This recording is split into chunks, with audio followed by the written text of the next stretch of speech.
Product selection, proper product select न करणे. इथे तुम्हाला असं प्रोडक्ट सिलेक्ट करायचे आहे ज्याची मार्केटमध्ये डिमांड आहे आणि ग्रोथ आहे.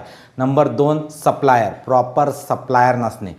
तुम्हाला सर्वात आधी तुमच्या प्रोडक्टनुसार चांगले सप्लायर शोधावे लागणार आहेत आणि त्यानंतर एक्सपोर्टच्या इतर प्रोसेसेस स्टार्ट कराव्या लागणार आहेत. Number 3, documentation problem.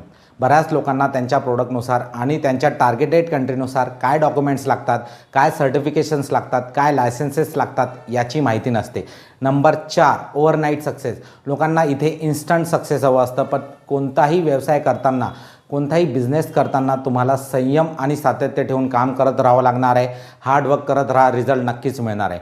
5वं आणि सर्वात महत्त्वाची चूक म्हणजे प्रॉपर प्रॅक्टिकल ट्रेनिंग नसणे, प्रॉपर नॉलेज नसणे. एक्सपोर्ट इम्पोर्ट या बिझनेसबद्दल प्रॉपर माहिती नसणे. पेमेंट टर्म्स काय असतात, इन्कोटर्म्स काय असतात, HS कोड कसा शोधायचा, गव्हर्नमेंटचे एक्सपोर्टर्सला काय बेनिफिट्स आहे